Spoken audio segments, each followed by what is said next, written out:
school. And for those of you studying middle, middle or high school, this is your first day in a new school.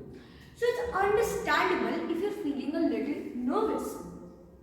I imagine that there are some seniors out there who are feeling pretty good right now, with just one more year to go. And no matter which grade you are in, some of you are probably feeling that it was still summer and you could have stayed in bed a little while longer this morning. I know that feeling. When I was young, my family lived overseas. I lived in Indonesia for a long time, and my mother, she didn't have the money to send me to where all the American children go for school. But she thought it was important for me to keep up with the American education. So she decided to give me extra lessons Monday to Friday, but because she had to go to work, the only time she could do it was 4:30 in the morning.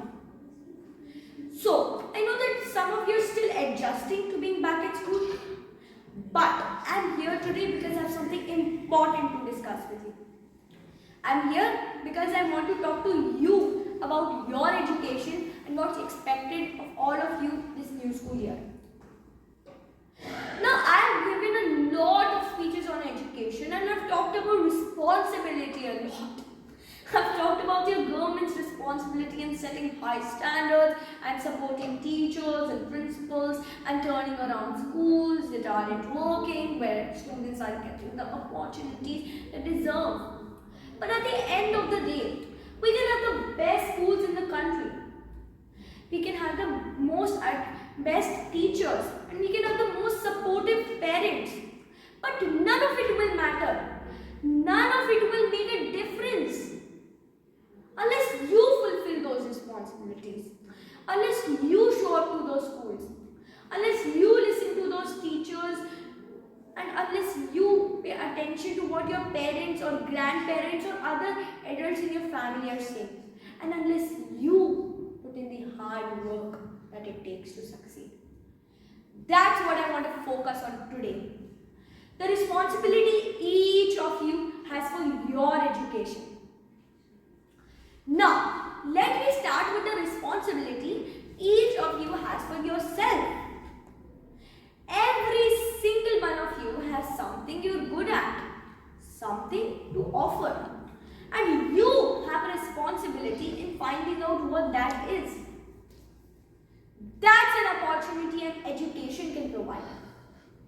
Now we want all of you youngsters to gather your intellect, skills and intelligence to help us old folks solve the most difficult problems.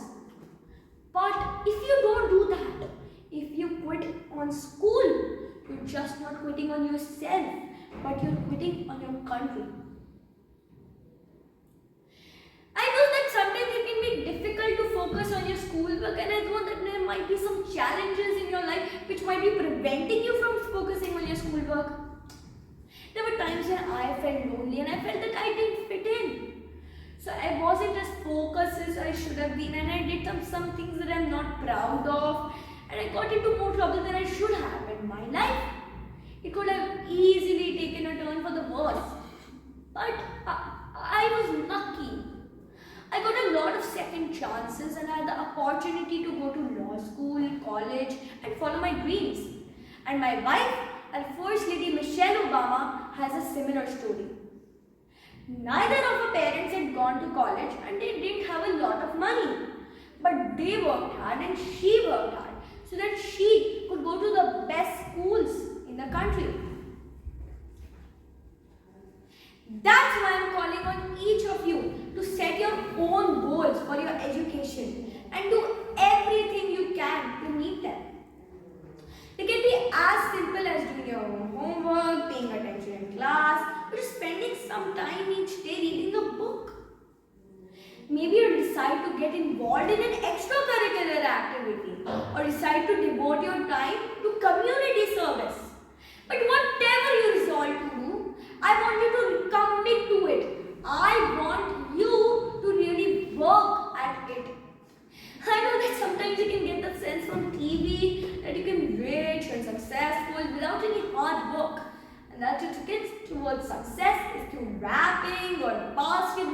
or being a reality TV star? Chances are you're not going to be any of those. The truth is, being successful is hard. You won't love every subject you study. You won't click with every teacher you have. Not every homework assignment that's been given to you will seem relevant in your life at this moment. And you won't necessarily succeed in everything the first time you try. That's okay. Some of the most successful people in the world are the ones who have had the most failures. Look at J.K. Rowling, the person who wrote Harry Potter. The first Harry Potter book was rejected 12 times before it was finally published. Look at Michael Jordan. He was cut from his high school basketball team and lost hundreds of matches and missed thousands of shots during his career. And once he said, I have failed over and over and over again. And that is why I succeed. No one's been born good at everything. You're not a varsity athlete the first time you play a new sport. You don't hit every note the first time you sing a new song. You have got to practice. The same principle applies with your schoolwork. You've got to do a math problem a few times before you finally get it right. Don't be afraid to ask questions. Don't be afraid to ask for help when you need it. I do that every day. Asking for help isn't a sign of weakness. It's a sign of strength because it shows that you have the courage to admit when you don't know something, and that in turn allows you to learn something new. So go and find an adult that you trust, a coach, a counselor, a teacher, a grandparent, a parent, and ask them to help you stay on track to meet your goals. And even when you're discouraged, even when you feel other people have given up on you, don't ever give up on yourself. Because when you give up on yourself, you give up on your country. So today, I want to ask all of you, what's your contribution going to be? What inventions are you going to make? What will a president that comes here in 20, 50 or 100 years say about what you did for this country? So I expect all of you to get serious this year.